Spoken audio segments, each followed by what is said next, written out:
Hello.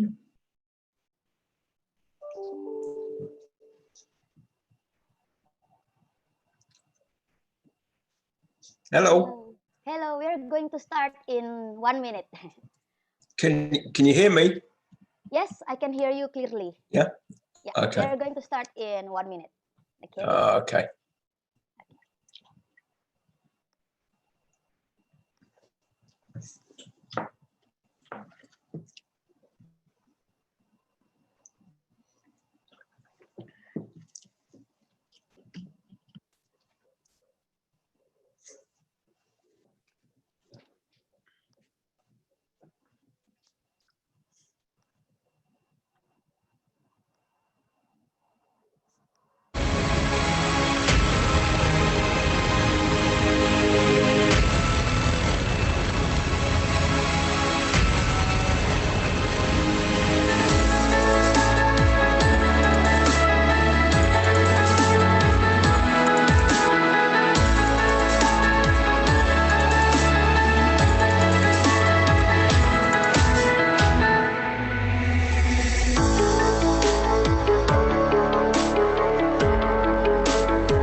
Halo semuanya, selamat datang di Thalassemia Talks 3 bersama saya, Tasha.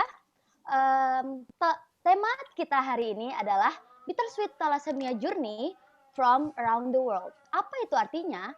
Jadi, kita akan sharing-sharing nih bersama para expert di sini mengenai pengalaman mereka tentang thalassemia selama hidup mereka. Nah, kita kedatangan tamu dari yang jauh nih teman-teman, dari United Kingdom. Nah, makanya dalam Thalassemia Talks kali ini, saya akan berbicara dengan bahasa Inggris ya teman-teman. Tapi jangan khawatir, setiap diskusi nanti akan saya translate setelah para pembicara selesai berbicara. Dan juga dalam live chat di sebelah sini akan ada Aditya dan Marsha yang membantu saya untuk mentranslate pembicaraan kita pada hari ini. Oke, sebelumnya tak kenal maka tak sayang, makanya izinkan saya perkenalkan diri. Saya Maria Natasha, bisa dipanggil Tasha. Saya adalah seorang guru di sebuah sekolah internasional di Jakarta. Nah, saya juga penyintas thalassemia dari Indonesia dan saya sudah ketahuan thalassemia itu sejak umur 1 tahun. Umur saya sekarang 25 tahun, jadi sudah 25 tahun hidup bersama thalassemia. Oke, nah kita langsung aja nih teman-teman. Saya mulai perkenalan dengan Inggris ya.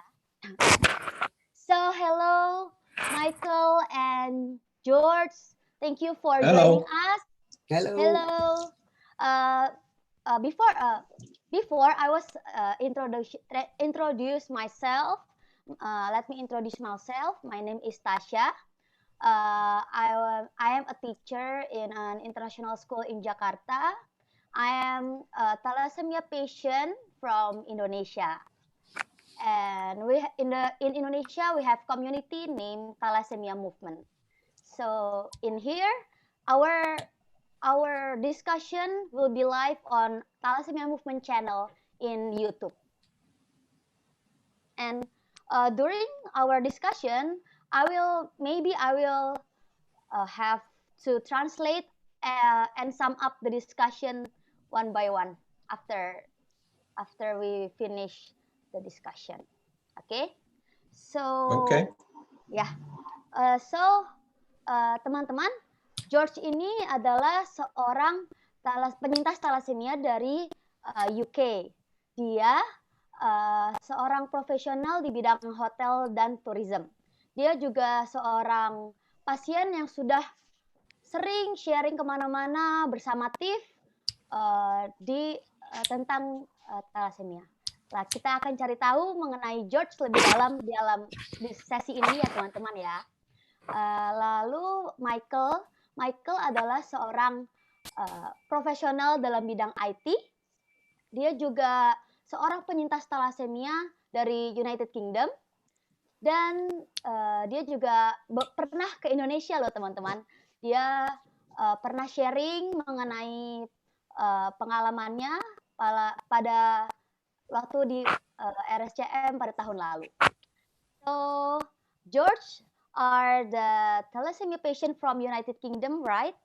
And Correct. George, yeah, are the professional from hotel and tourism.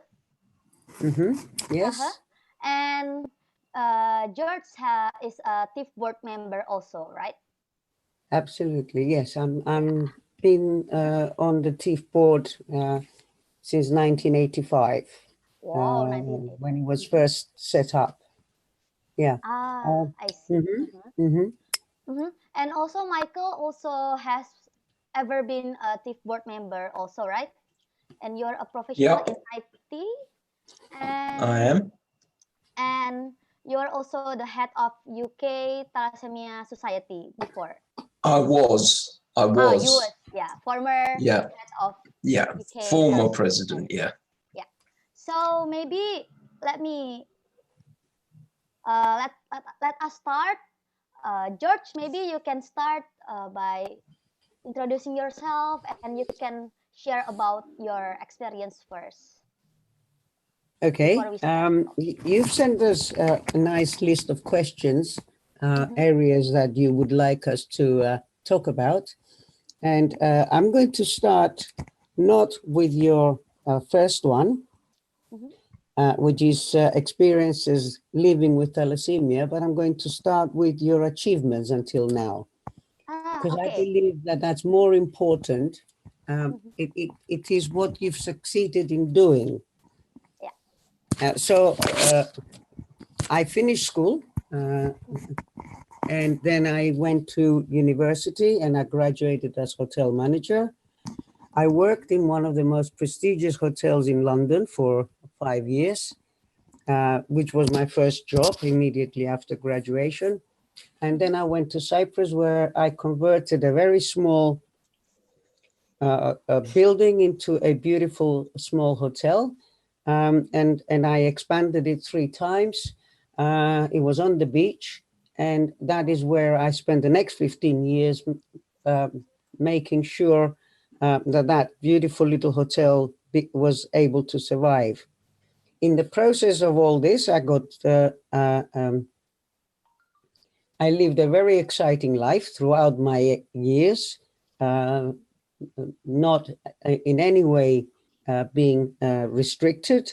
I got married with my wife about 25 years ago, and now have a daughter of 22 years old. So that's my, in a way, achievements. Now, how thalassemia was my life through thalassemia, well, I'm 62 years old. I'm possibly one of the very old thalassemia patients that still exist. Mike is not too far away from me, so don't smile, Mike. Up to about the age of 10, the only thing we had was transfusions, because basically people didn't know anything else. And the people that were before me, thalassemics, didn't even know about transfusions. So most of them would die by the age of 2 or 3. From the age of 10 to the 16, the desferal injections were introduced. So we had to have an injection every day for desferal to remove the iron. But unfortunately, a lot of damage was done as not enough iron was being removed. And also I went for 10 to 12 years without any chelation. So many of my organs have had some damage. I became diabetic at the age of 25, which was another massive challenge for me, because this actually was restricting a lot, creating a lot of restrictions to my life. I was infected with hepatitis C, and for many years and many attempts, they tried to get rid of it, which none of it worked, which eventually ended up me needing a liver transplant. But saying all this, I haven't allowed thalassemia or any other health issue to interfere with my life and my targets. I think that's good. Yeah. That's Okay. as far as I personally am concerned. Okay. Okay. So, wow. Okay. So you are sharing interesting things here, but I need to translate a little bit first to Indonesia, a little bit of your profile. Jadi teman-teman, George ini adalah seorang profesional di bidang hotel dan tourism. Dia sekolah lalu lulus dari perguruan tinggi ternama dan juga langsung bekerja di salah satu hotel ternama di London selama 5 tahun. Setelah itu dia pindah ke Cyprus di Greece dan mulai menjalani memanage hotel kecil, tapi dia membuat hotel itu menjadi berkembang selama belasan tahun. Lalu hidupan thalassemianya, George ini waktu dia dari kecil, dari 19 what year do you have what year you were born? Excuse 19? Me? Say it again. What year you were born, George? In 1958. 1958, ya. Dari 1958. Makes me 62. Oh, oke. 62. Dari tahun 1962, dia hanya menjalani transfusi darah tanpa obat kelasi besi sedikit pun. Jadi pada saat itu, dari sejak dia kecil, belum ada obat kelasi besi sama sekali selama 10 sampai 20 tahun. Dan dia umur 25 tahun, dia terkena diabetes dan juga beberapa kali terkena hepatitis C. Sehingga dia butuh transplantasi liver. Tapi sampai sekarang dia selalu rajin memakai kelasi besi dan transfusi darah sehingga dia masih bisa hidup sehat dan juga terus berprestasi. Seperti bisa dilihat sendiri, George sangat semangat, dia selalu menyuarakan apapun yang pasien thalassemia butuhkan, dan juga dia selalu dapat diundang menjadi pembicara di luar negeri, di setiap negara-negara seperti itu. Jadi walaupun dari awal sangat sulit mungkin bagi George, tapi sampai sekarang dia terus semangat dan terus sehat seperti itu. Nah, okay. So maybe we will talk more about it later, George. Now I want to ask Michael to a brief introduction about yourself and about your thalassemia life and your achievement also? Okay. So my story and George's story, and the same as pretty much everybody of our generation, is the same. I was born in 1964, so that makes me 56. I was born in the UK from Greek parents that had immigrated to the UK to start a new life. So I'm a first generation English Cypriot. I was diagnosed as thalassaemic at 18 months old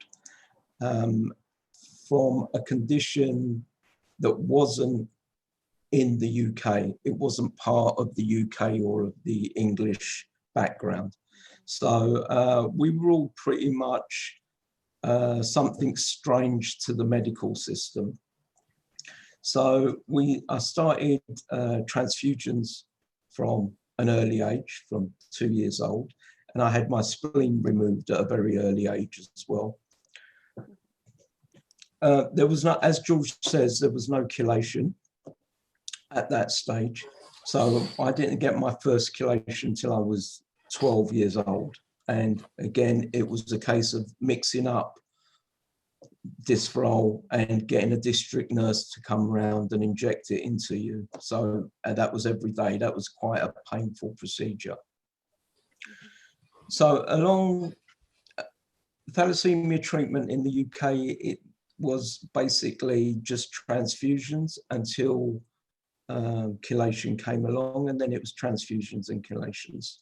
Round about the mid-80s, I also became diabetic because of the damage done to my pancreas, and also because of the way blood was sourced in the UK. I was also diagnosed with hepatitis. So I, the same as George, went through about 4 treatments to get rid of the hepatitis, which is now gone. Luckily, I didn't have to go down the path of having a liver transplant. So that was one saving grace. So going on from that point, I qualified as a computer engineer, as a component engineer, and I've been doing this for about 30 plus years now. And recently I started my own business doing the same kind of thing. So I work for myself. I'm a father of 2 and a grandfather. And my daughter is also thalassemic. And so that brings me up to round about now as a quick kind of synopsis of me. Okay. So, your daughter also a thalassemia major? One of it? Yes. Oh, yeah. Okay. So maybe I want to ask about you said both of you have diabetes also? Both diabetes, yeah. In what year exactly is it? Mine was 1983. Okay. So I've been, diabetic for about 25, 30 years now. Okay. And that's insulin dependent. Oh, up until now? Yeah. You still use insulin? Oh, how yeah, about George? that's never going to go away. That's never going to go away. Oh, I see. So, okay. What do you think the thalassemia patient can get diabetic? How we can get thalassemia patients become diabetic mainly through one cause, mainly because of the iron damage to the liver and to the pancreas. So, excuse me. So if you don't do your chelation, the iron will damage your liver, your pancreas, your heart. So all of our issues, or the majority of our issues, is because we don't do our chelation. So if you do your chelation, you reduce the risk of becoming diabetic or heart failure or liver issues. So chelation is the most important thing. Okay. Okay. So yeah, because of 10 years without chelation. Yeah, I think. Yeah. And yeah, right. So yeah, you can easily get diabetic, right? So before I started chelating, my ferritin was approximately 20,000. Oh, okay, 24. Okay, because there was no chelation. There was no chelation before.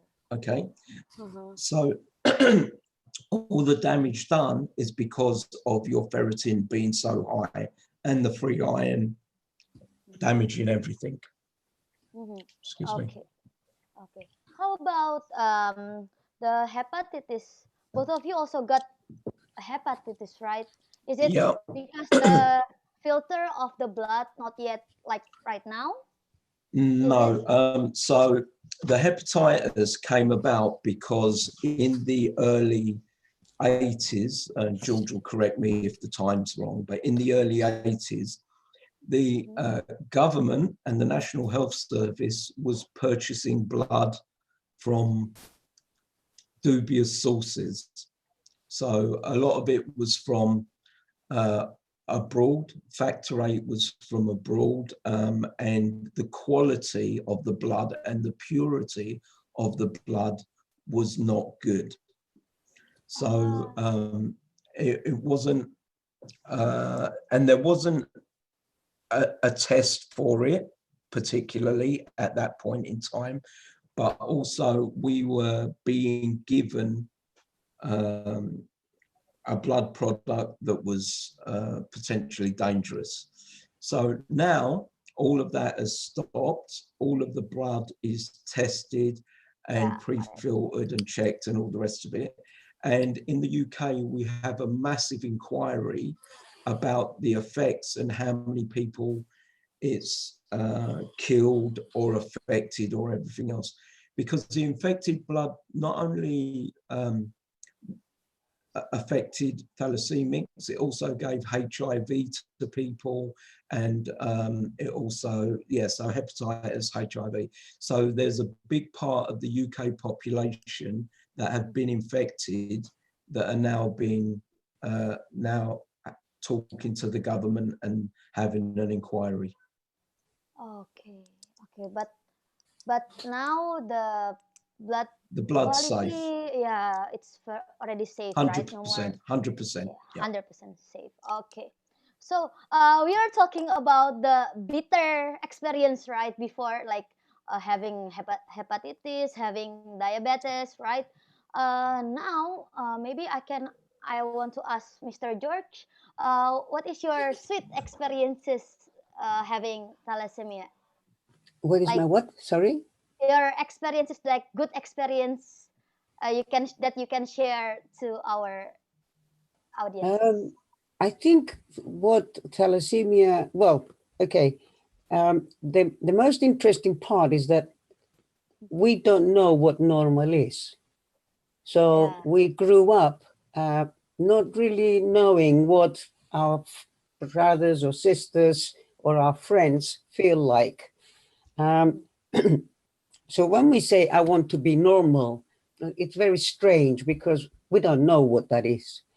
What we do know is that we have this condition, and it is up to us to be able to deal with it and not allow it to interfere with what we want to do in life.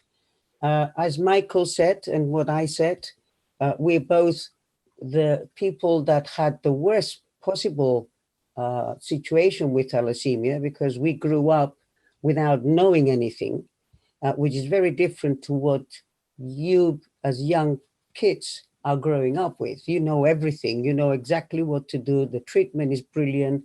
It's available. Hopefully, we will make it available to even more people. So what has it done to me? It basically made me a fighter. It made me feel like I am not going to let this situation tell me what to do with my life. My life was planned, and I was going to do it regardless of what health issues I had in the way.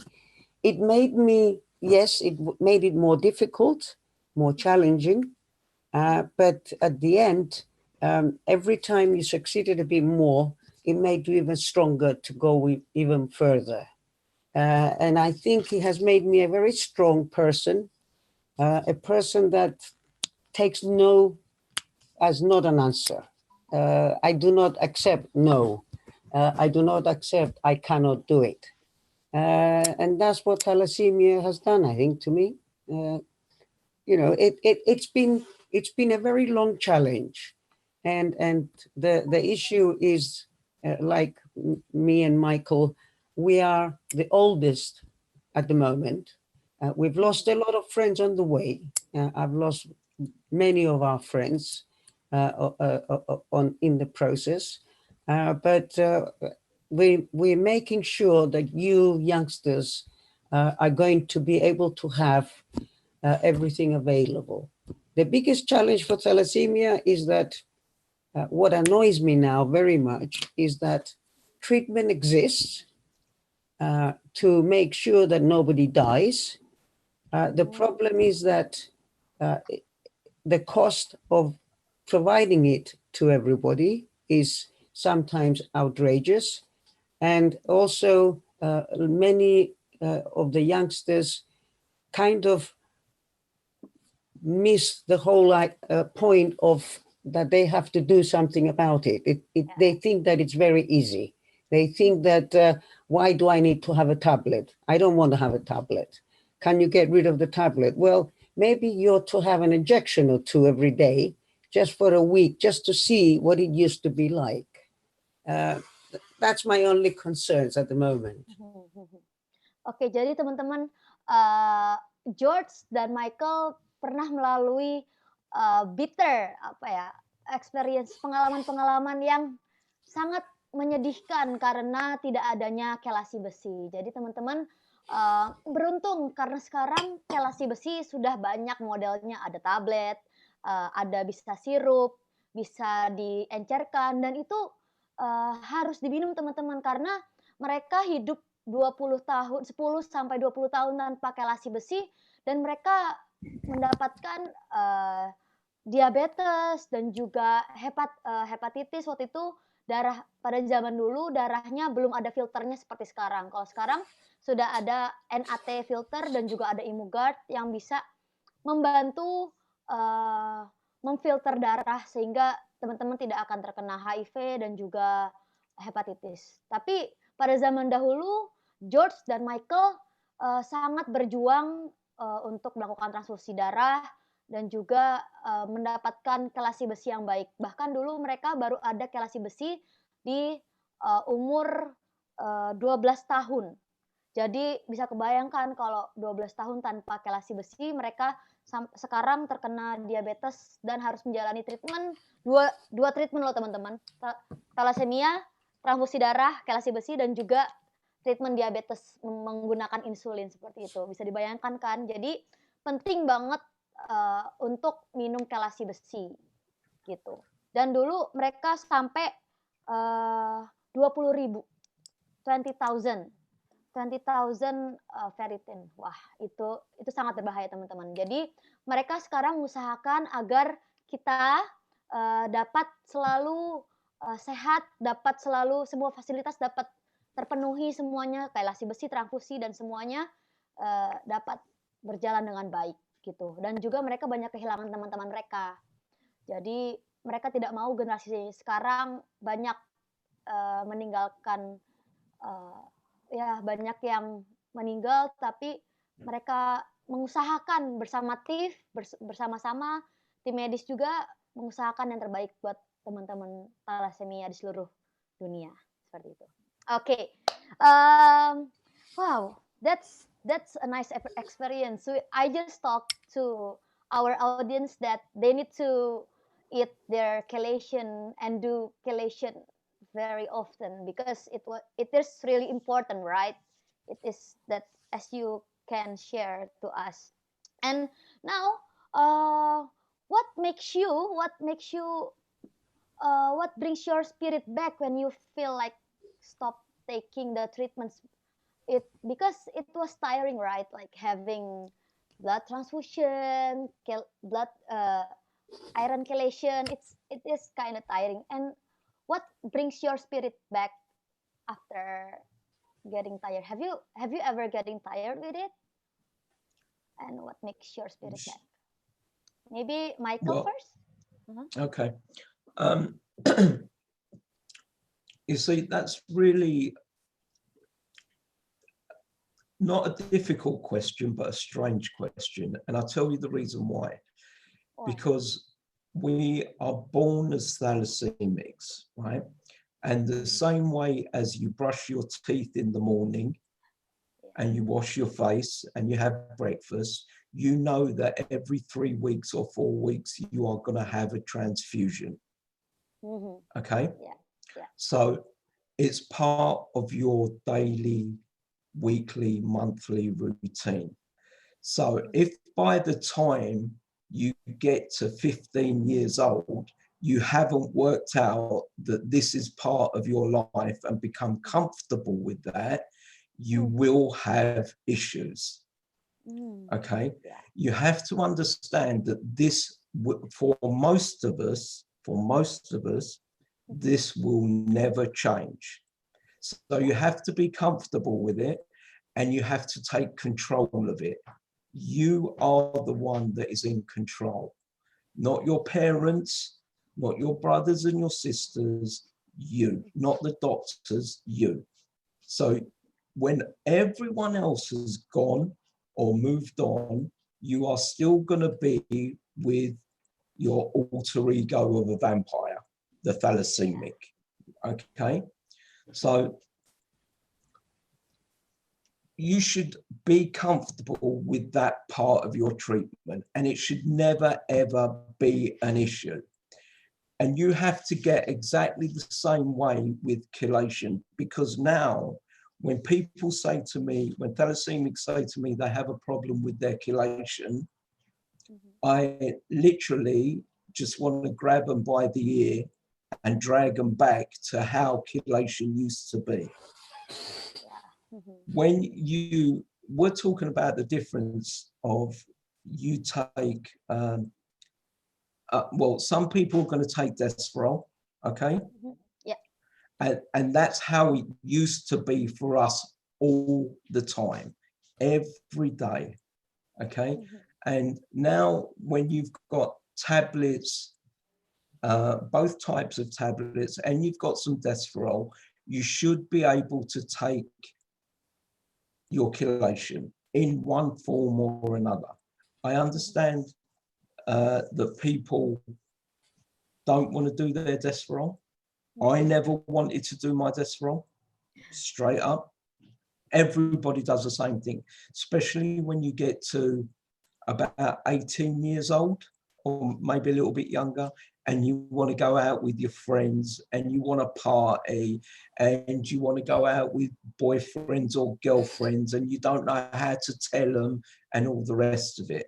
Okay. I went through that. George went through that. Everybody goes through exactly the same. So when a thalassemic says to me, you don't understand, I can say, actually, I do understand because I've done it, right? Now, the thing is this, every thalassemic is going to come to a point where they will not take their chelation. And the reason being is because they feel that that is the only thing that they can control in their life. Okay? I can't control my blood. I can't control my exams. I can't control my mum. I can't control my dad. I'm depressed. I'm sad. but I can control my chelation. So if I'm not taking it, it means I don't want to take it, not what somebody else has told me. Okay? Right. Now, that's okay. We understand that. Everybody does that. But there is an end to that. The problem is, if you do not take your chelation, you will look forward to diabetes, heart failure, and death. That's it. There's always that same end game. So you either have to go through your, I'm not going to take it. And people do. You won't take it for a day. You won't take it for a week. I've done it. Okay? Everybody does it. But at that point, you have to sit up and say to yourself, right, I'm either going to kill myself or I'm going to get on with it. Okay. And I've lost relations and friends that have just given up, and you must not give up. Yeah, well noted. We are, ya, jadi teman-teman, kita tidak boleh menyerah. Transfusi darah dan kelasi besi seperti kita menggosok gigi dan mandi setiap hari aja gitu, katanya, seperti kata Michael. Jadi kalau misalnya kita merasa lelah, itu wajar kayak, tapi kita harus tidak boleh berhenti. Kita harus selalu berusaha, semangat, walaupun kita punya treatment yang berbeda seperti orang lain. Tapi kita banyak teman-teman thalassemia yang ada di sini, kita banyak sekali para pasien thalassemia yang merasakan hal yang sama, capek pasti. Tapi Michael bilang, teman-temannya yang merasa lelah dan berhenti melakukan treatment kelasi besi ataupun transfusi, dia tiada lebih dulu. Jadi teman-teman kalau misalnya masih mau terus berjuang dalam hidup ini, kita bisa selalu jangan lupa minum kelasi besi dan melakukan transfusi seperti itu. Okay, so Michael and George, I want to ask you.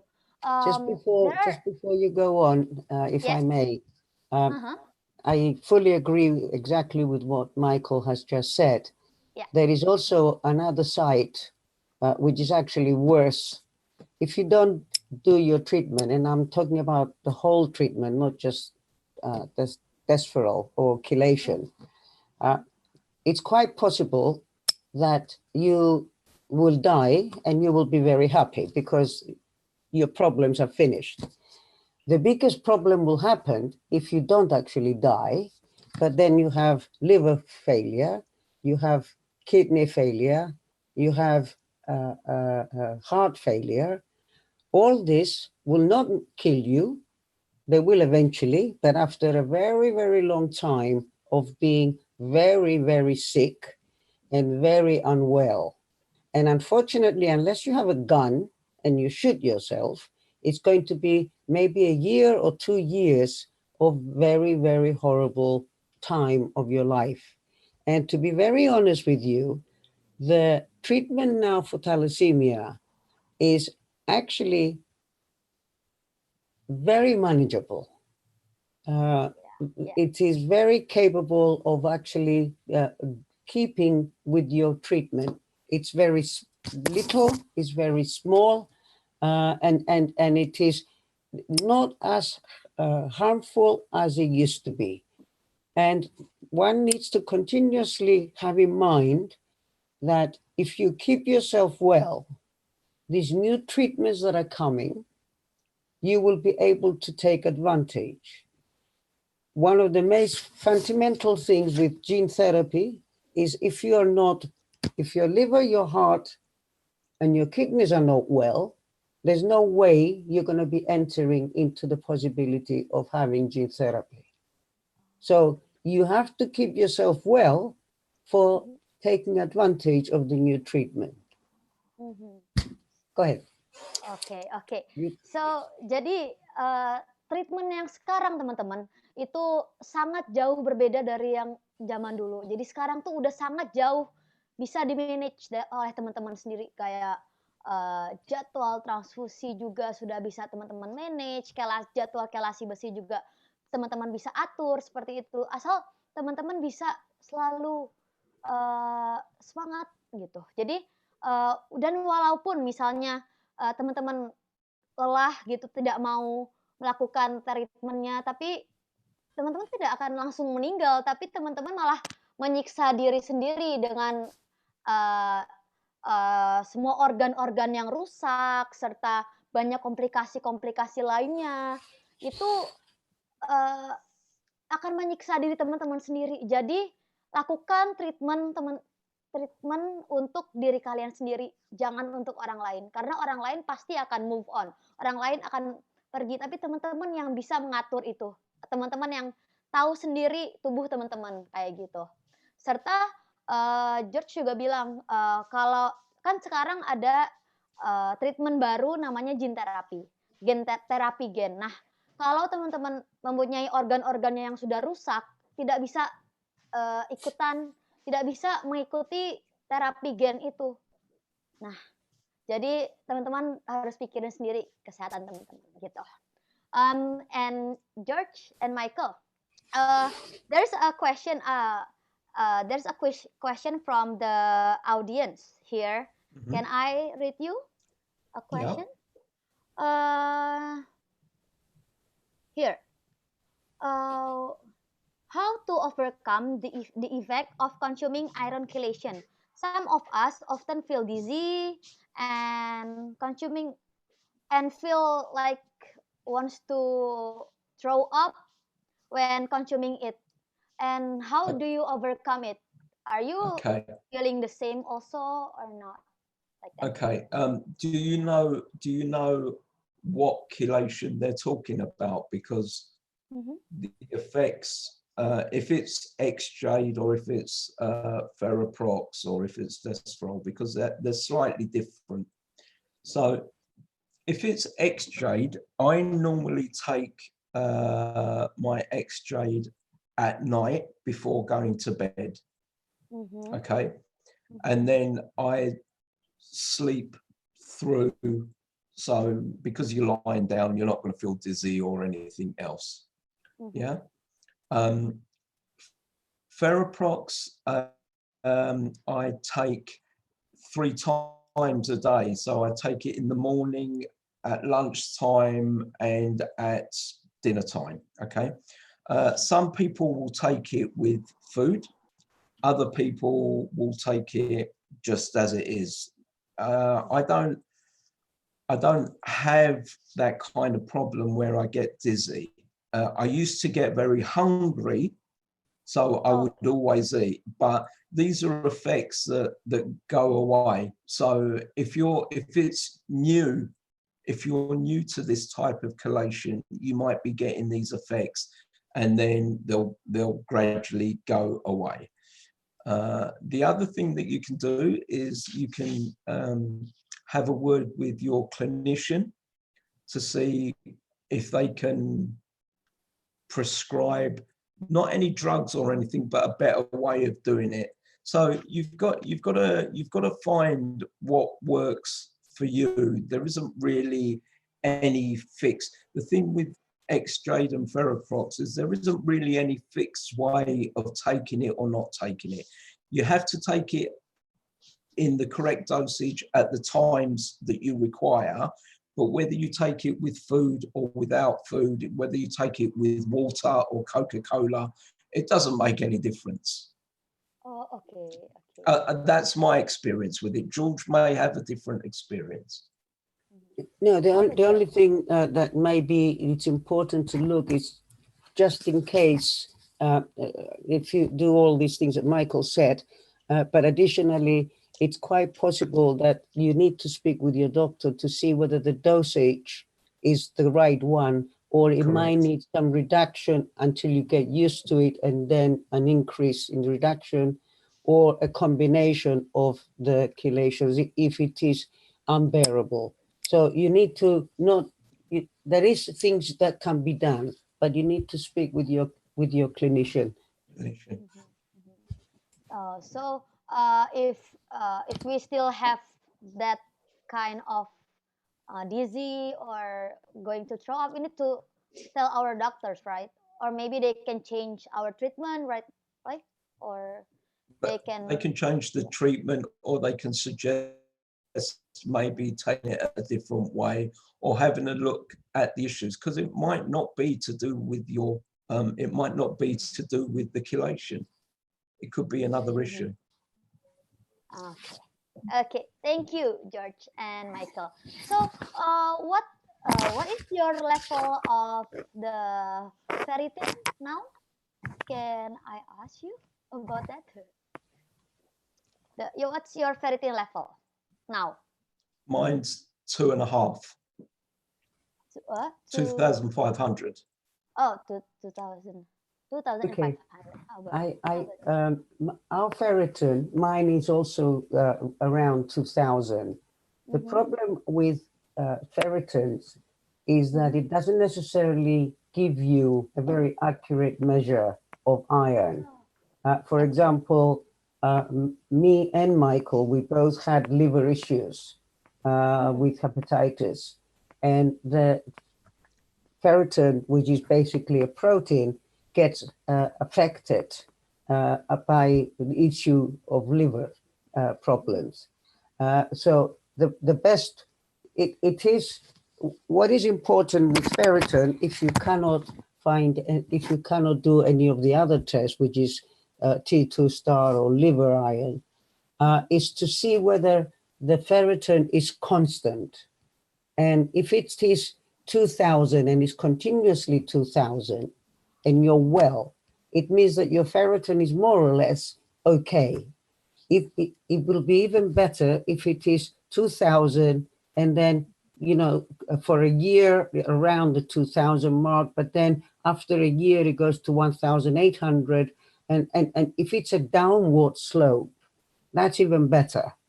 But I don't think you should worry about ferritins, unless, of course, you're talking about 8,000, 10,000 and so forth.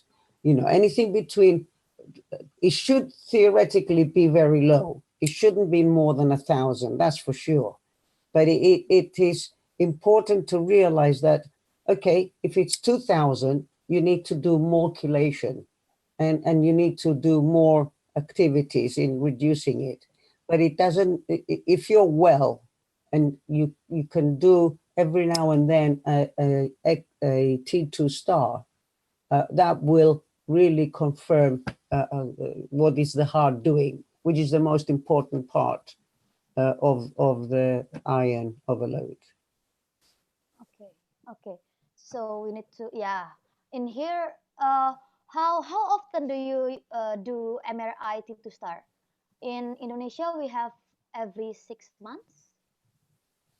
How about? It's very, a T2 star will be done every 6 months if you have a lot of issues with your heart. Usually it is every 2 years for patients who have no problems.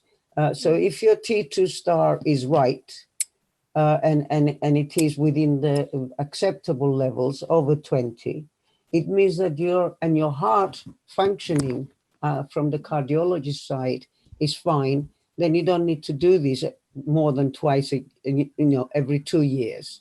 It gets into 1 year if your T2 star is very high, and it gets into 6 months if you have heart issues and you're on full chelation regime, which is usually intravenous and Feriprox and whatever else. Okay. There's a question for Michael. How do you can make your ferritin level from 20,000 until now to 2,500? Lots and lots and lots of chelation. Okay. That's the only way that it comes down. So all those days that I would have off and all that time when it was, oh, I don't want to do it today, Dad, Mum, I don't want to do it. All of that has to stop. Okay. Uh, so you do your chelation every day and never stop. Every And day. now I for only what? stop now. I only stop if I'm not feeling well. And when I Okay. say I'm not feeling well, if I've got a fever or you know, any other issues, not if I've got a cold or something like that, but if I've actually got a fever and the hospital says to me, you know, your white cells are a bit high or this, that, or the other, or if I've got issues. So that's the only time that I stop. Yeah. Okay. And uh, I wanna. Oh, there's a question also. There's a thalassemia patient with diabetic. They they also have hypoglycemia. Is it? Hypoglycemia. Yeah, hypoglycemia. Is it possible? And Uh, the okay. patient with diabetic. What?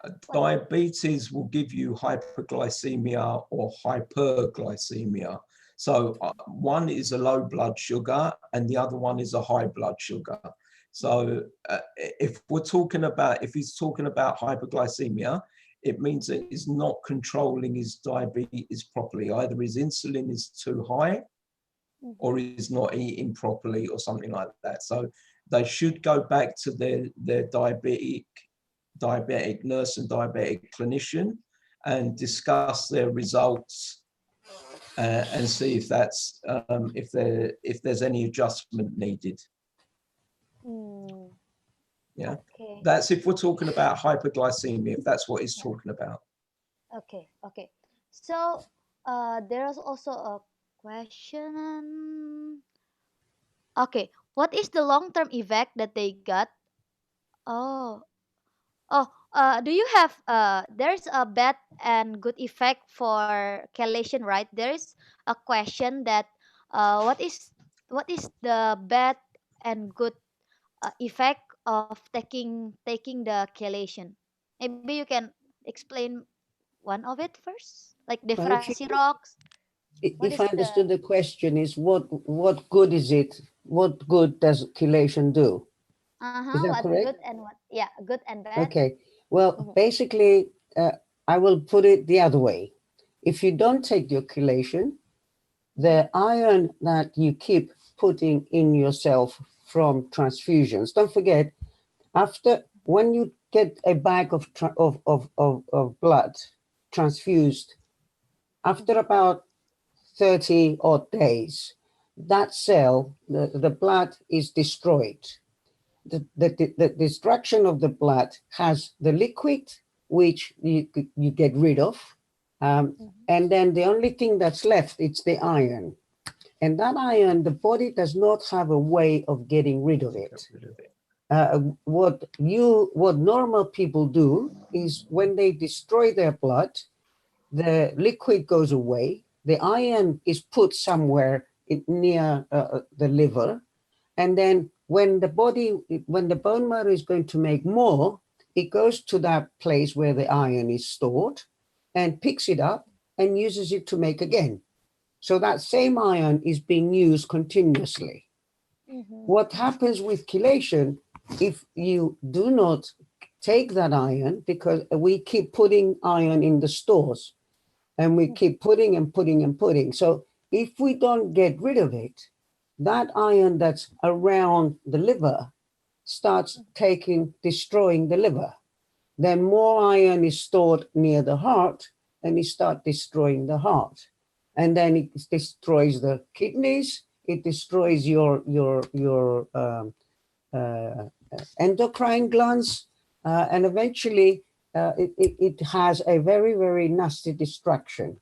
So the benefit of chelation is that you do not want to have iron stored in any of your organs, because it's like it will camouflage the production, the work of that organ, and it will kill it. Is that okay? Yeah, yeah. It's clearly it's clearly stated that the chelation will prevent your organ to be to be The chelation will protect your organs and remove the iron, giving you a healthy, normal life. So that's the benefits. That's the good thing. The bad thing is if you don't do your chelation, you're gonna die. Eventually, yeah. We also lost some of our friends already. Yeah. Now there is another part of it. There is another part of chelation which people, if they don't know, that they should know. Drugs, any drug has a side effect, has an effect. So with some people, they get joint pains in their knees, they get other bits and pieces, okay? And they will also cause problems. So if you have any issues that you're not feeling well, or, you know, you start getting these aches and pains that you never had before, then you need to talk to your doctor and discuss it so that they can check and make sure and adjust if necessary. Yeah, of course. And have both of you do the splenectomy? Yeah. Like, well, I have. I think George has. Have you? What's that? Sorry, I didn't catch that. What? Spleen. Have you got splenectomy? Yes. Do you have? When I was 1.5 years old. Oh, okay. So, back then splenectomy still the option for back then. Let's talk about splenectomy for a second. Okay. Back then, because people didn't really know a lot, they could see that splenectomy was actually making the need for transfusions more, because basically nothing was working well. So they used to have, it was automatic, you're thalassemic, the next thing that happens is that you were getting rid of your spleen. Nowadays, it is not advisable to remove the spleen because the spleen is a very, very important organ in our body for helping to fight infections. So it's like the spleen is the defense of the body. So people now, many doctors in England and in other parts of the world refuse to take the spleen out unless it's very, very, very necessary. And that means very, very, very, very, very necessary. Okay. So they prefer people to keep their spleen. Jadi teman-teman, George sama Michael ini sudah tidak mempunyai limpa. Jadi pada zaman dulu itu pengangkatan limpa menjadi opsi baik buat thalassemia. Tapi sekarang ternyata setelah beberapa research, kalau limpa diangkat, daya tahan tubuh berkurang. Jadi limpa gunanya untuk melindungi kita dari infeksi. Jadi sekarang sudah tidak disarankan lagi untuk pengangkatan limpa. Dan tapi ini si George dan Michael sudah diangkat limpanya sejak umur 2 tahun gitu. Jadi dari pertanyaan dari Mbak Riri Arifin, Mas Riri Arifin sudah dijawab ya. Oke, sekarang pertanyaan dari Dr. Tenny. We want to ask you how much hemoglobin level in the United Kingdom that you need to be transfused when you need to do transfusion. Yeah. Okay. It is, if you look at the TIF protocol and any European protocol, you need to have a hemoglobin of not less than about 9.5. Okay. And they expect you to have an average of 10.5 to 11. What a lot of people do not understand is that if they think that if you don't transfuse people, you're saving the loading of iron. This is wrong. If you have a hemoglobin of 8 you feel really horrible, you don't feel like functioning, you're not able to have a normal activity of your life, and you feel miserable and all the rest of it. In order to bring you up to 10, you will need 2 units. The idea behind it, once you get to 10, you then again from then on is 2 units every your normal every 2 weeks or 3 weeks, whatever it was before. So the only additional iron that takes place is those extra 1 or 2 units that you're going to need to lift you from 7, 8 to 10, nothing more. So it's a false understanding that if you keep somebody at hemoglobin of 8, you're saving him from having iron overload. It does not happen. So it is important for clinicians to understand, because clinicians don't understand. Well, clinicians do, doctors do. It's sometimes the nurses that are in charge of organizing the blood transfusions. They don't really understand that principle. And it's important that you show them the TIF guidelines, or I think Indonesia has guidelines anyway, based on the TIF guidelines, that if you keep a person with a hemoglobin of 8, you're increasing the possibilities of something going wrong with their body, with their health. Okay. My hemoglobin, it's about 10.5 average, 11. Oh, okay. So a 10.5, and then you have your transfusion. I will have a transfusion when it goes lower. My lowest hemoglobin is 9.8. Oh, and then I will have 2 units. Oh, 9.8, and then you got 2 units. Oh. 2 units. I do 2 units every 3 weeks. Every 3 weeks. Okay. In Indonesia, we also started to do like regular, like having 2 every 2 weeks and not lower than 9. Yeah, we started to follow that too. Good. Yeah. It's good if you lift it a little bit more. Yeah. But it's fine to as long as this happens not only in the main hospitals in Jakarta, but in other hospitals too. That's where some of the problems happen. You know, if you go a little bit outside the main hospitals, things seem to be loosen up a bit. Yeah. Yeah, the hospitals in the places outside Jakarta still maybe still have different kind of protocols. So ya, jadi teman-teman lebih baik itu kita transfusi di angka 9,5 seperti itu, mengikuti protokol dari TIF gitu. Okay, there's a question also from the doctor. How about we have in our hospital in Jakarta, there is a limitation of iron chelation. Which one the best? What do you think is the best?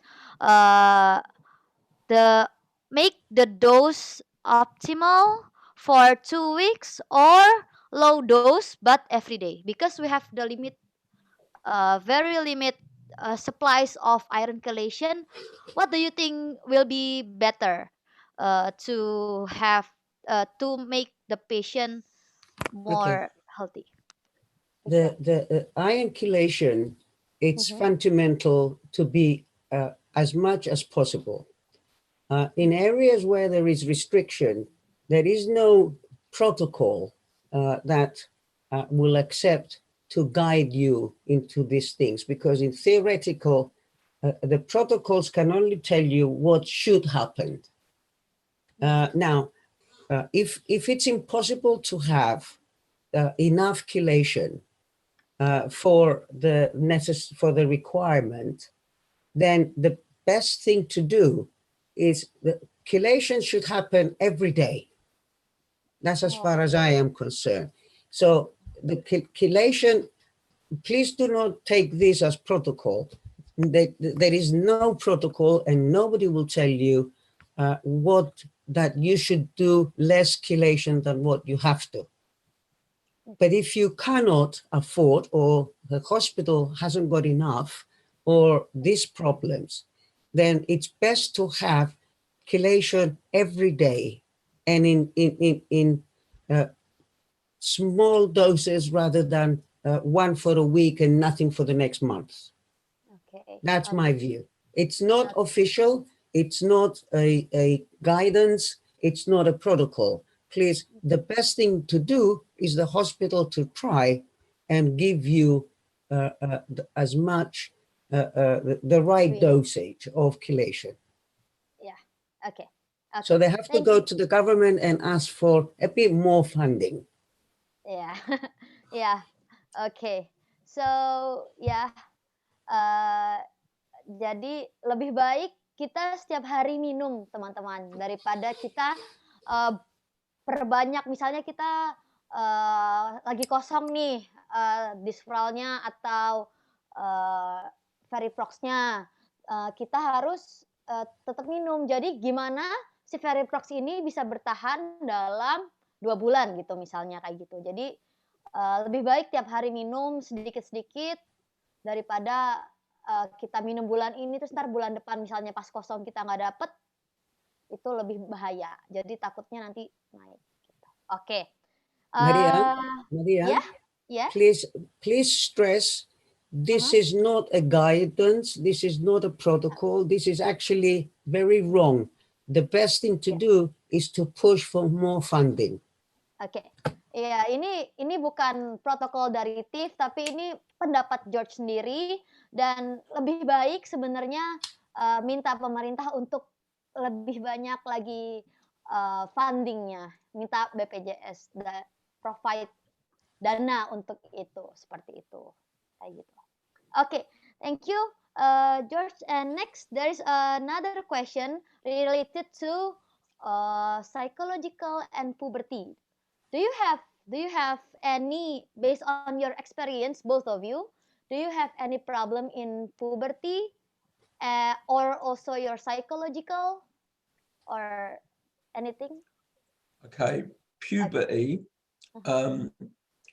For the older thalassemics of our generation, we all had some variation of issues with, or the majority had some variations of issues with puberty.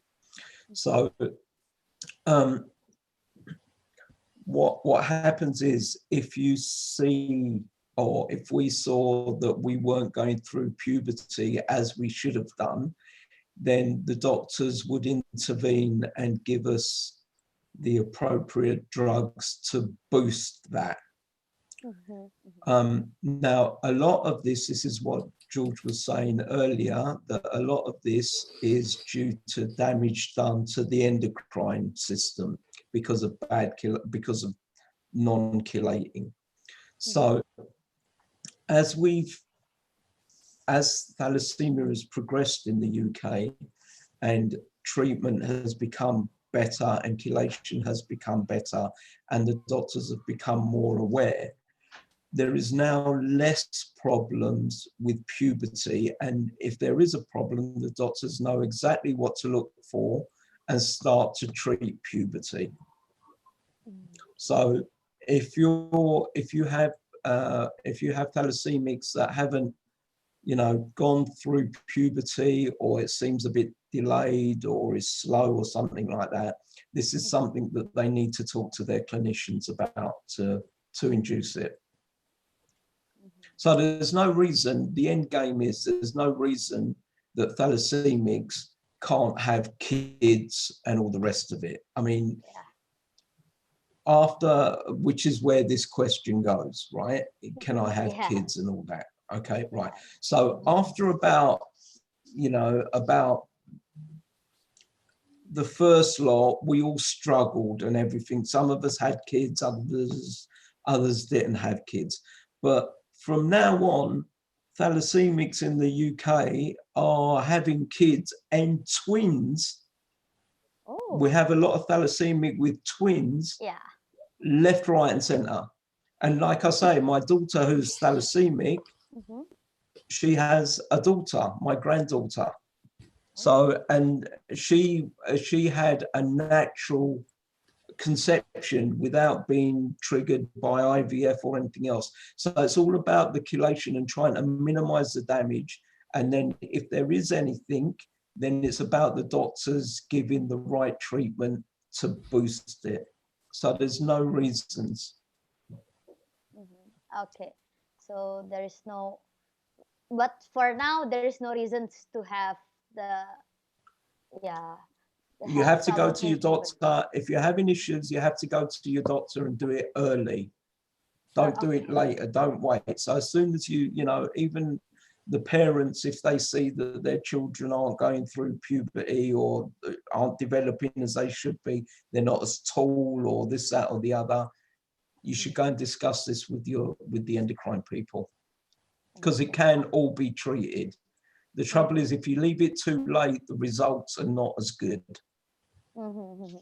Jadi teman-teman kalau misalnya punya masalah sama pubertas, teman-teman bisa langsung ke dokter, jangan nunggu ada permasalahan.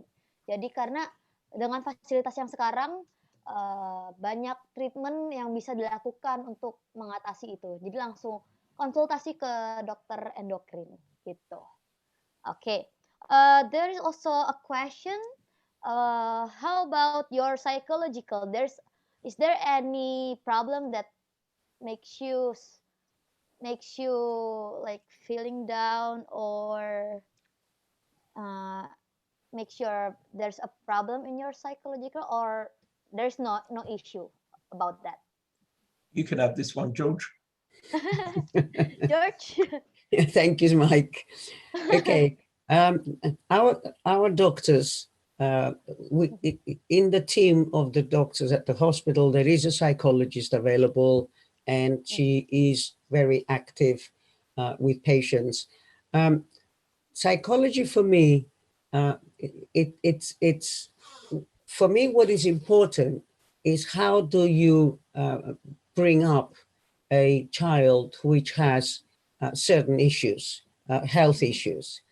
If you bring that child, if the parents bring that child up with the attitude of, oh, my dear, you're sick, don't worry, sit at home, don't do anything, school, don't worry about it, you know, go tomorrow, maybe if you're feeling better. And that attitude of really making you feel that you are sick, then you will need psychology, you will need psychiatry, if you ask me. The big issues start from home, depending on how the parents treat that child when he's growing up. My parents didn't treat me badly. But they made sure that I was treated exactly the same as my brothers. Not only I was treated exactly the same as my brothers, but they insisted that I do as much as I could. And I will give you an example. When I was at junior school, you know, every end of the year, there is the athletics day where the children perform in front of parents and so forth. Well, I was in my team of my class, and I was actually the fastest because I was very little in comparison to the others. So I was really one of the fastest. You know, when you jump with a sack, or you go through things, and because I was so little, I was able to be the fastest. So the day before the actual exhibition, the teacher pulled me aside and he says, George, no, you're not going to take part because you are sick. And he put me in the side. And I thought, this is not right. So I was only little. So I went home to my father, crying my eyes out. I was working and I want to be there and so forth. So my father got up the next day, went to the school, took the teacher aside, and he says, why have you taken George off? And he says, but he's sick. And my father says, who told you he's sick? Hasn't he been able to practice for the last 6 months? He says, yeah. So why is it stopping him to practice? What is different tomorrow? So long story short, my father made sure that I took part and my team won. But that showed me, what did that show me? That showed me that I can do things. I am not sick. Yes, I have an issue which I have to deal with. But so psychology does help, but the biggest psychological support has to come from the doctors, the nurses, and the parents. That's where the things go wrong. I agree exactly with what George says. I mean, my parents were pretty much the same in that they were, my father turned around and said to me at a very young age, my one was this: when they started with the Desferal injections, I was taken into a room with my father, and they said to him, Mr. Michael, this is what you've got to do. So you mix the injection, you draw it up, and then you inject your child with it.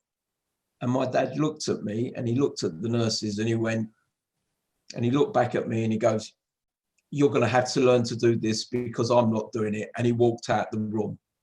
So from that point on, he's always taught me to be reliant on myself. And he's always said to me that you can do whatever you want to do. And if you have a problem, I'll be there to pick you up, but you have to go and do it. And that's it. It's always been pretty much the same as George's parents and a lot of our generations. They've tried to teach us that we are the same as our brothers and our sisters and our cousins and all the rest of it. So you can't use what you have as an excuse. Yeah, of course. That's a great support, the biggest support that you have. Yeah, also. But in Indonesia, there are not much teacher knows about thalassemia. Like they also some of us like experiences that we has been treated differently from with the teacher because we needs to be absent for how many days, right? And they treated us like kind of differently, and also that also makes some of us got bullied of with the friends because you have been treated differently with them like that. Have you ever experienced bullying or anything during your school days? Of course. Please do Yeah, not in the misunderstand. UK. Do not misunderstand me and Michael showing you the fighting spirit that we have. Of course, I was bullied at my school because my school, nobody knew anything about thalassemia. I looked very little. I looked very young. When all my friends started having beards, I wasn't having any beard. So we were always different. And we did have, don't forget, we live in a community in England where they didn't have a clue what thalassemia is. Now, and what they is were racist. Of course, and yes, they were racist. And there is racism. Now, what the important thing that you as a group of patients and your society should start doing is to try and try and remove some of these obstacles. For example, in England, we now go for transfusion during the time when we don't have to go to school. We go for transfusion during the time when we're not working. Of course, everybody at school that sees you take a day off every 2 weeks, they think, okay, you're sick, and end of the story. And you will be sick in front of their eyes all the time. So maybe you should start pushing the hospital, pushing the organizers, pushing the doctors to ask for the ability to have some form of transfusion periods during some different hours than your working hours or school hours. Don't forget, there are many other conditions that require out-of-hours services. So it's quite possible to actually join in with them during that period. But I know it's very difficult, and the hospitals don't want to know, and the doctors don't want to know, because it means that they have to be there when they are supposed to be home. Well, we had the same thing, and we still do. But at least we have managed for them to accept that you have to have some form of support for these patients to carry on doing their treatment, but still have a life. Yeah. So this is the real challenge that your society, the Indonesian Thalassemia Society, and all the thalassemics should start thinking about.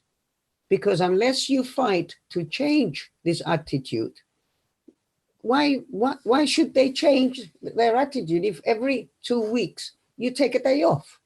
Can you imagine going to work and saying, okay, every 2 weeks I need a day off. Every 2 weeks I need another half a day to go for cross match. I was an employer, and I said, you want a day off? You take it you go to the hospital for your transfusion on your day off. Not my day off. I'm sorry. But so that's how they think. Why should I pay you to go and get your treatment? The government should organize this service better. Yeah, of course. Yeah. At first, the other, can I just add something to that as well? Yeah. The other thing that you've also got to remember is, as a thalassemic, you're an ambassador for yourself. So the good thing about somebody not knowing about thalassemia, i.e. your teachers or your schools or your girlfriends or boyfriends or potentials, whatever, is you have the ability to then educate them correctly. Yeah.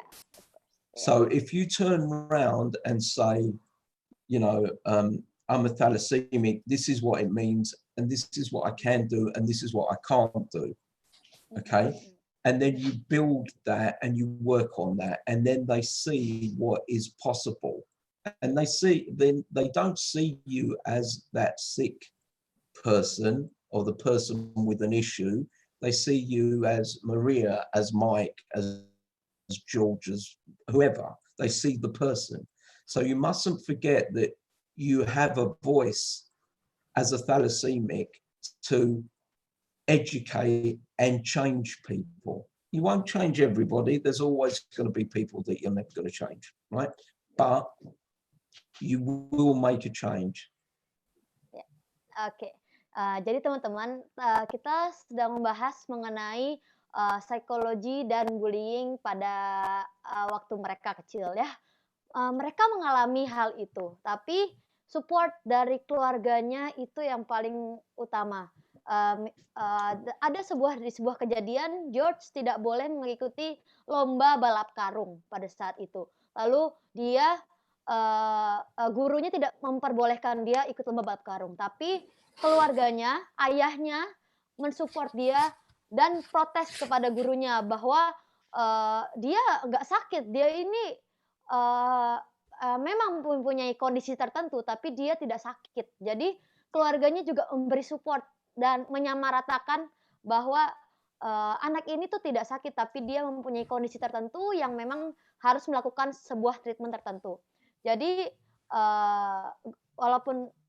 jadi di sekolah, walaupun mereka ada bullying, ada juga yang tidak tahu menahu mengenai thalassemia, mereka malah di sana mereka tetap semangat dan mereka tetap malah mulai edukasi mengenai thalassemia kepada orang-orang yang tidak tahu menahu mengenai itu. Jadi mereka membuktikan mereka tetap bisa berprestasi, mereka tetap bisa melakukan apapun yang mereka mau lakukan karena mereka mau melihat orang-orang melihat mereka seperti diri mereka. Mereka mau melihat George seperti George, Michael seperti Michael, dan Maria dan aku seperti diriku, bukan sebagai orang yang sakit thalassemia seperti itu. Jadi kita harus selain treatment yang kita harus lakukan, kita juga harus tetap semangat walaupun banyak rintangan, banyak challenge yang kita hadapi, kita harus tetap semangat dan buktikan kepada teman-teman kita yang mungkin pernah membuli kita bahwa kita bisa sukses, mungkin lebih sukses daripada mereka atau sama seperti mereka. Kita buktikan walaupun kita punya thalassemia, kita bisa seperti melakukan kegiatan dan sukses seperti orang normal lainnya. Seperti itu. Jadi hanya kalian sendiri yang bisa mengatur itu. Dan juga dukungan dari pemerintah juga penting menurut George, karena tidak mungkin kalau misalnya dalam seminggu itu kan hanya kita masuk sekolah atau bekerja dalam 5 hari. Tidak mungkin kita akan transfusi dalam 2 hari, akan bolos dalam setiap 2 minggu selama 2 hari seperti itu. Itu kan akan bermasalah. Jadi mungkin rumah sakit harus mulai menyesuaikan treatment untuk para penyintas thalassemia di hari libur mereka. Jadi bisa para penyintas thalassemia bisa menyesuaikan treatment kita. Jadi transfusi tetap jalan dan juga kita juga bisa sekolah dan bekerja seperti orang lainnya. Jadi ini masih PR sih untuk kita karena rumah sakit tidak semuanya buka di Sabtu dan Minggu. Seperti itu. Nah, sekarang balik lagi with George and Michael. In Indonesia, there are some hospital that not open on the weekends, and some of us also will need to do the treatments on those 5 days. But yeah, hearing from you, I mean maybe some doctors in here also can accommodate that ideas so they can open on the weekends and give treatment for those who needs the treatment on the weekend, so we will not miss the 2 days every 2 weeks on working days or school days, right? It's not only that they have to open the weekend. Doctors can think of many different ways. If you can open the unit a few more hours later, in other words, if it doesn't close, if it closes at 5, but you're still at work until 5, if they open it until 7 or 8, that means that you will accommodate how many patients that are working or are at school. Okay, you're going to have to go from work straight there. So be it. You can go and have your blood and take a rest. You know, there are lots of different ways that the doctors and the organizers of the hospitals, there is lots of ways that they can do. Yeah. Lots of people around the world are trying out many different ways. It doesn't have to be open the weekend. It can be open later, you know. Ya, understood. Ya, jadi dokter-dokter dan juga para rumah sakit, ya semoga apa yang George sampaikan dapat dipraktekkan seperti itu. I also faced the same thing before, like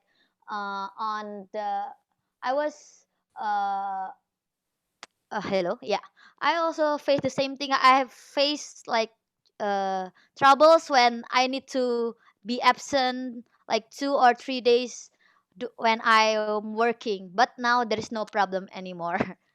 So yeah, You're there lucky. are some. Because I found a hospital that open on weekend. So yeah, I can do Excellent. that on the There you go. So there is things available. Yeah, there are some facilities available like that. And there's also another question. Can I wait? Okay, so there are also non-thalassemia patient watching in the YouTube. They are asking, what are the support that they can give for us? What do you think about it? What are the what they can do for us like that? Well, they can go and give blood for a start. Donate blood and then donate blood. They can get involved if they've got any, they can get involved with the local societies and help that way, so that when you get, when you do anything, they can get involved in that way. They can get involved in blood drives or in testing or something like that. So there's lots of things. It's the same way as if you know, if you wanted to support your friend with something, there's, you know, the biggest thing for the biggest things for thalassemics is blood. So, you know, I know Indonesia, the blood supply can, you know, is not as frequent in some areas and so on. So, you know, the donation of blood is the biggest thing. They could do fundraising for the community, for thalassemics and projects and so on and so on, and then get involved in their local societies. I think additionally, what they can possibly do is to become, firstly, to learn about thalassemia, and then become aware and promote awareness to other people who might be carriers of thalassemia with regards to what does that mean for themselves and their family planning. So that is important, that people begin to understand how thalassemia is inherited and how is it, how does it come about from two people who are carriers who get married. I think that's also important. Yeah. So they could go and get themselves tested to find out whether they're carriers, because they may not know. Okay. So yeah, screening is also, it's also can prevent thalassemia, can stop thalassemia. Sorry, something happened to me. No, you're still there, George. Ah, okay. Okay, yeah, you're still there. Yeah. And there's also a question about the innovative therapy that we've been talking about, like luspatercept and gene therapy that you have mentioned before. I want to ask you, what is the effect in Indonesia? There is not yet the gene therapy and luspatercept not yet has been trial or haven't been tried in here, but can you share your experiences regarding to that? Have you ever used the luspatercept and gene therapy? Can you share about that? Okay, let's explain firstly one at a time. Luspatercept is a drug. It's a product which has been developed by a company called where are we? Hold on a second. Yes, it's by a company called Celgene, and it has now been approved by FDA very recently in November. With the product name now, the marketing name is Reblozil. Reblozil, however you pronounce it. What that has been, what the testing has been done, and what is supposed to be doing is to actually increase the time between one transfusion to the other. So in other words, it's an injection every 3 weeks or 4 weeks, depending. And what it's supposed to do is to make sure that if you need 2 units every 3 weeks, normally, you will need 2 units every 4 weeks or 5 weeks. So in other words, it makes the quantity of unit of blood that you need to have over a year less than you used to. This has two advantages. One is you go less to the hospital because you don't have to go so often. And the other advantage is that there is less iron put into your body, therefore less iron that you have to get rid of.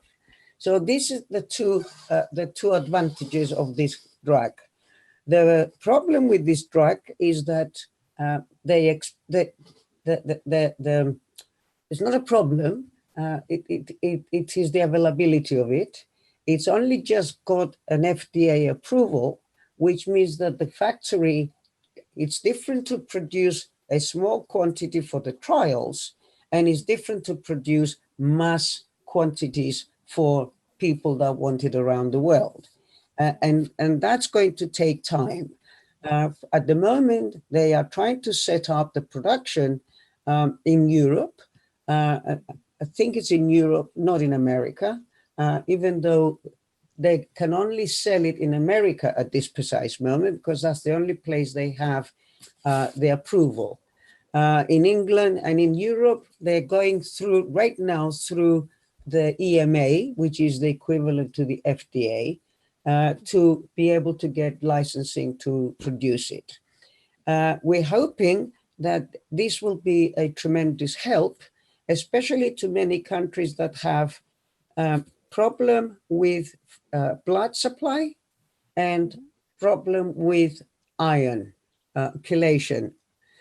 The real problem right now, and this is where we're all going to need to get together and start screaming, is that the price of this product is now at the moment estimated to be $80,000 for the year, which is terribly, stupidly high. So what we're all in TIF doing, and all the other thalassemia organizations, is we are getting to our governments to lobby the government to go to these companies and squeeze them in the price. At this precise moment, there is nothing that governments can do, because the company hasn't come to your country to say, okay, I've got this product, I want to sell it in your country, and then they start negotiating on the price. But it's a good idea to start getting some noise going on in the Ministry of Health about this drug. It's going to be useful because their success is around 33%, is the lowest. So in other words, there will be a 33% increase between your one transfusion and the other. Usually they expect it to be more than 33%, but they can only quote 33% because that was what they saw in many of the samples. There are some patients in the trials that have actually not been transfused for at least 6 months plus. So there are certain intermediates, which are many in your country, that might actually never want again to be transfused. So these are the advantages of this luspatercept or Reblozyl. The next thing is gene therapy. Now, in gene therapy, it's only just beginning to appear. There's been trials for the last year, maybe 2 years, setting it all up and organizing it.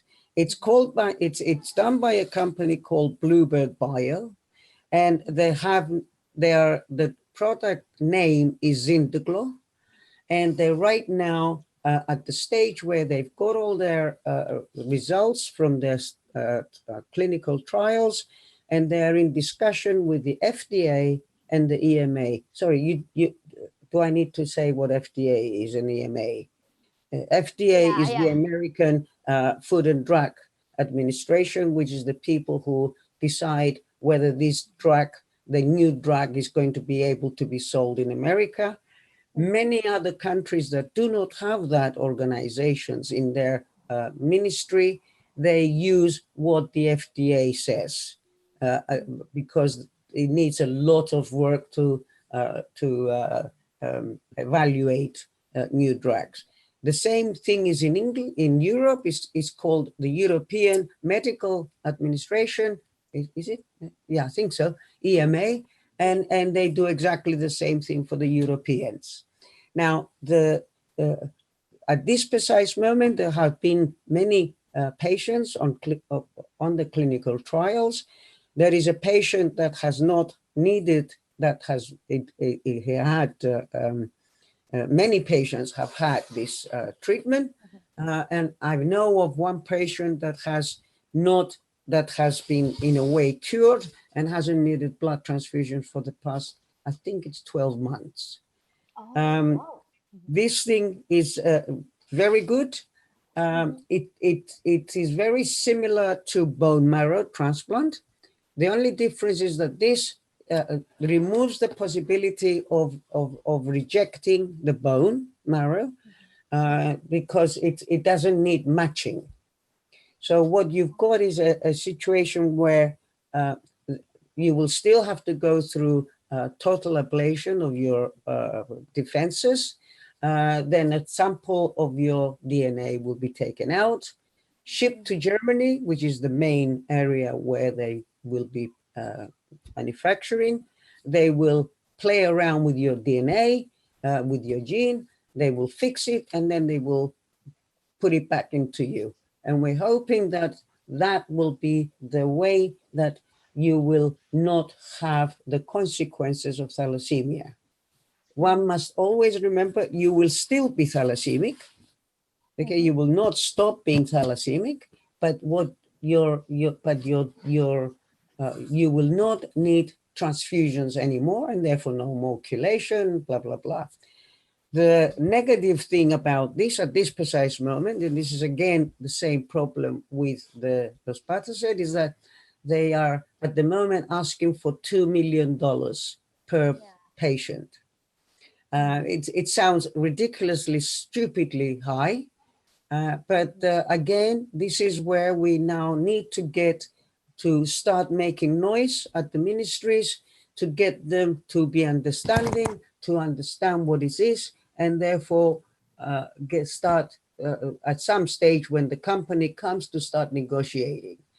There is right now the first patient which is not in a clinical trial, which is going to be done, is in Germany. It was ready to do the first patient as a commercial entity, but then coronavirus came, so they are now stopping.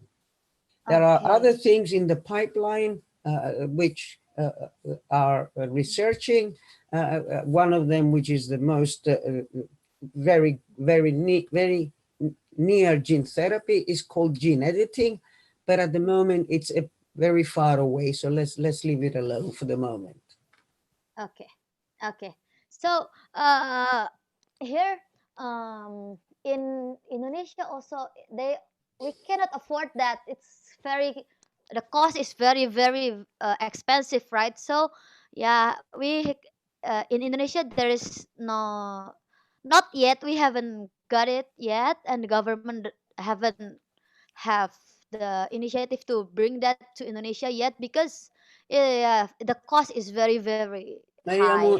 In actual fact, as things stand right now, there is no country that can afford to do this to all its patients. In England, people consider England as being a very wealthy country, which everything is free. There is no way. We have 1,200 thalassemics in this country. Multiply that by 2 million. There's absolutely no way that the government is going to find 240 million. No, it's more. What am I doing? What is it, Michael? You're the mathematician. Is it a lot of money? 2.5 billion pounds? Yeah, it's a lot of money. There's no way that no country is going to afford this. So we're going to have to start squeezing. But one thing you need to keep in mind, when bone marrow transplant was first introduced, they wanted 180 to 200,000 pounds. Now it's down to about 20,000. So things will happen. It won't stay there. So there is possibility that the cost will be lower, right? Yes, I'm sure there will be, but the governments have to start making noise.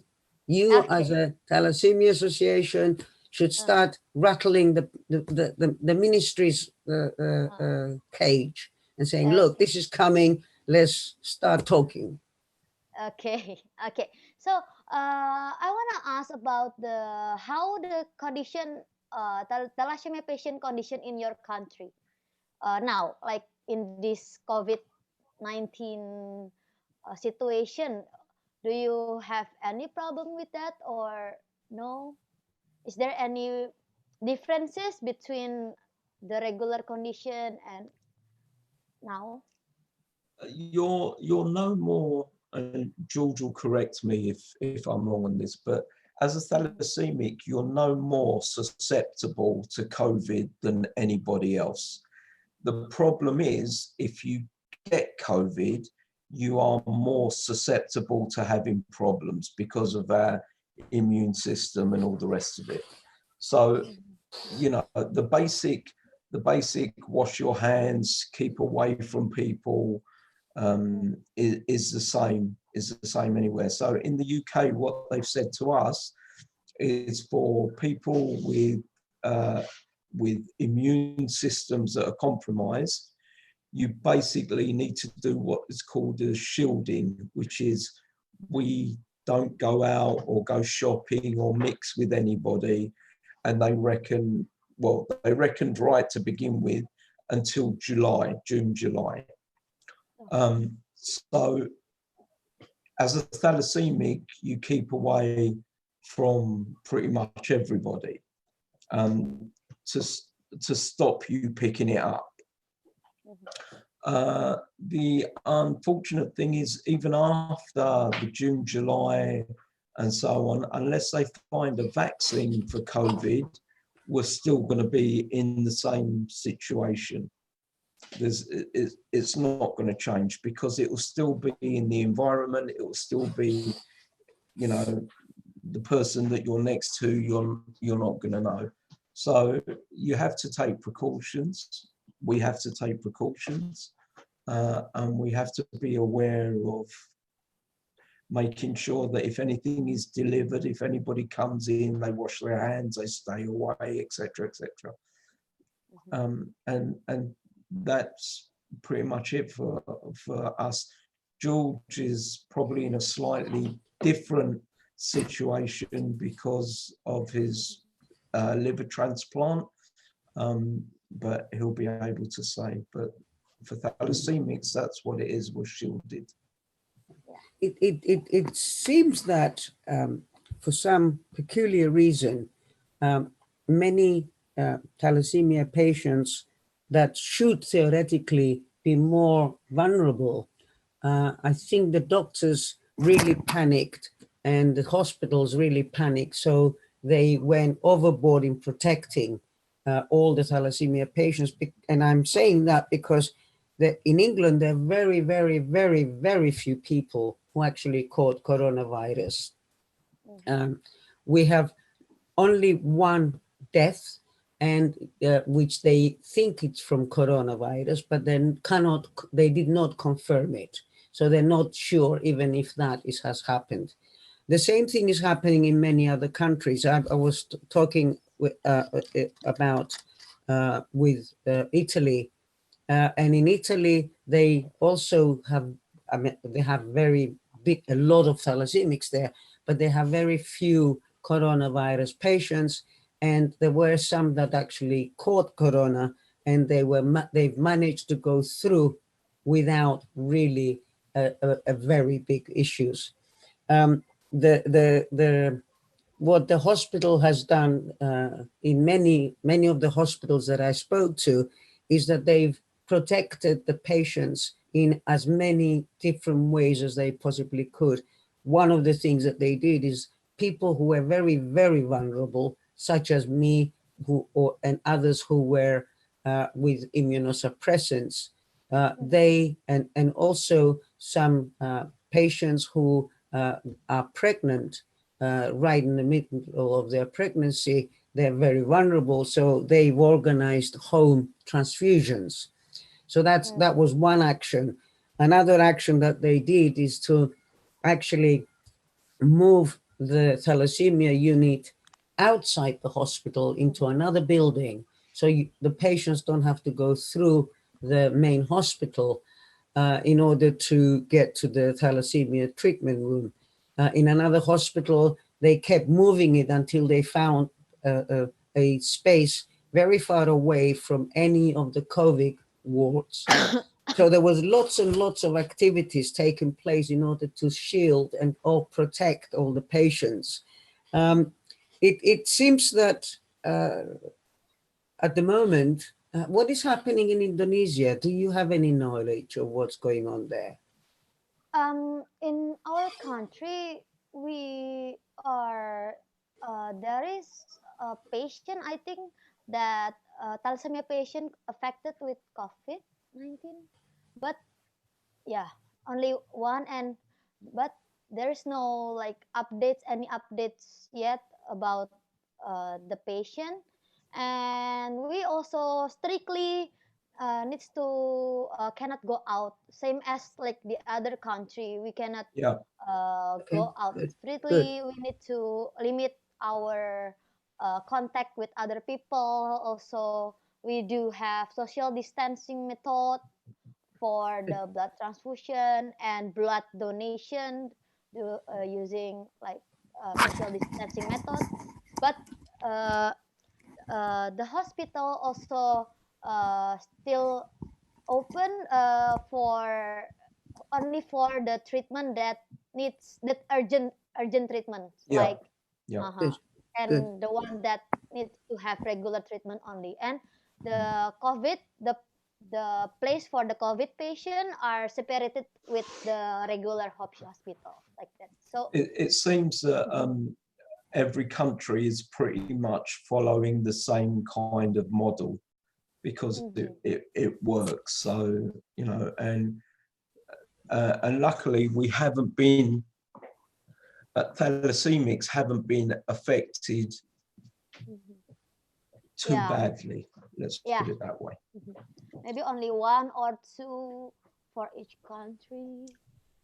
And also, do you at first, before there is the patient who are still have 9 hemoglobin level are not required to do blood transfusion because they need to be limited to go to the hospital before. But now it's already started to have regular blood transfusion again because we kind of already able to handle that like that. So yeah, and the blood stock still limited, but there is always ways to do blood transfusion like that. Yeah, get your friends to go and give donations. Yeah, we do gather some blood donation data for for the blood donors, so they can so if we need the blood donation, we need to we can just ask them directly. Yeah. And yeah, this is the last question. Do you have any suggestion for Indonesian thalassemia patient?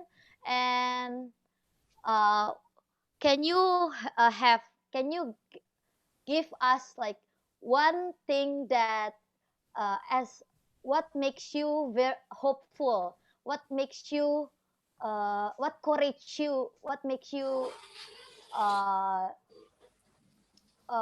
what makes you very what makes you courage?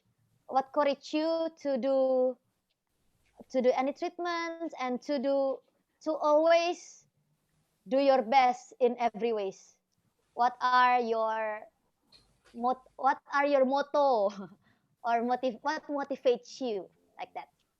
And any suggestions? Maybe you can go first, George. Okay. Let me put it in a weird way. If I have to be thalassemic, I would love it if I was born today. I don't know if that makes sense, but thalassemia is no longer what it used to be. It's now not a deadly disease. It's now a manageable condition. You can manage it. Everything is available, is provided. Yes, there are some challenges. Okay, you have to go and do some extra things that your friends or your family or your brothers and sisters don't do, but they're not really totally outrageous. What makes me motivated? Well, the only thing that what makes everybody motivated is to have eventually a decent life and to have fun and to achieve a decent life and a decent, hopefully with eventually having a family of your own and growing old. At this precise moment, as thalassemia treatment is concerned, you can achieve all this with very little inconvenience. If you don't do it right, this inconvenience becomes bigger and bigger and bigger. So if it's up to you, do you want to have an easy life and to be able to achieve all your targets? Then there's two things you need to do: blood transfusions and chelation, nothing else. And the world is your oyster.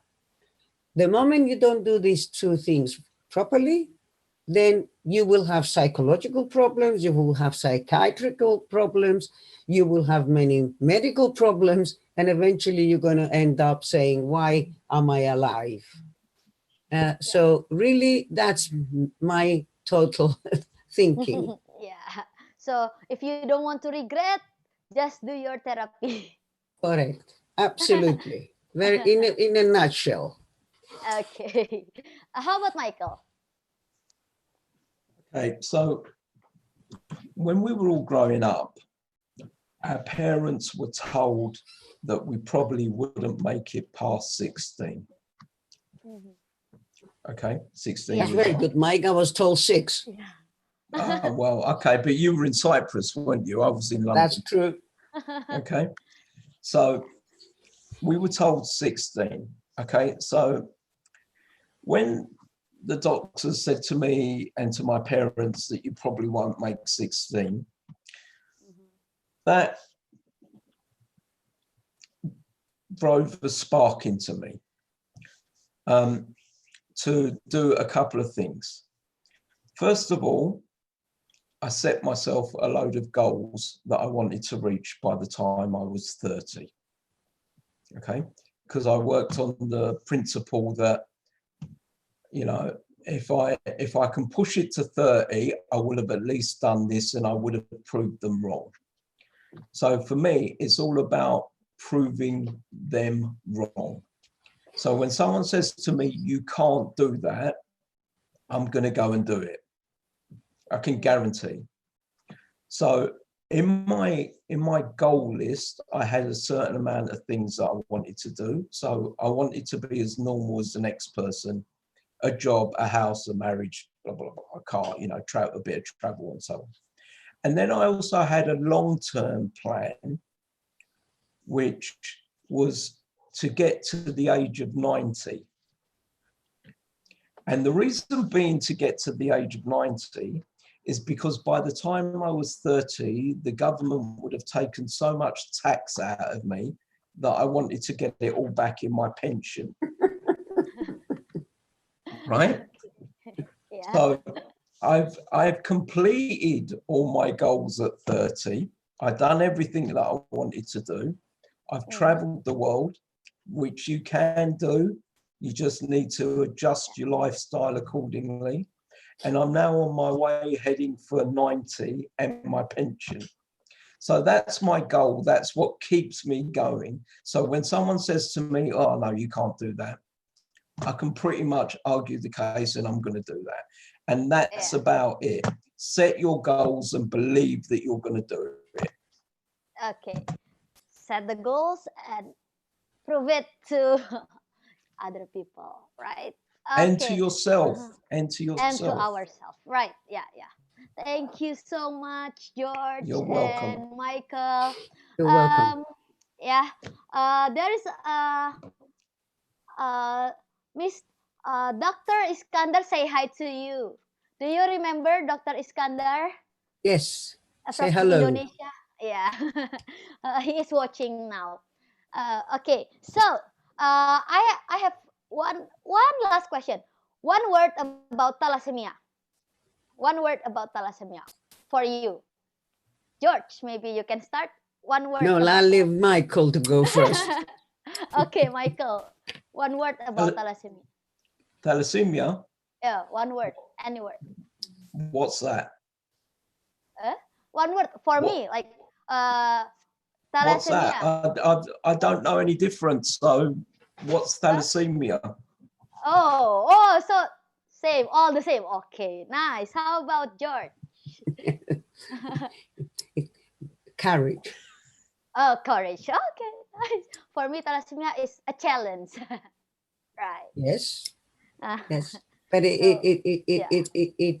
is a challenge which is made a lot easier now. Yeah, of That's course. what you need to keep in mind.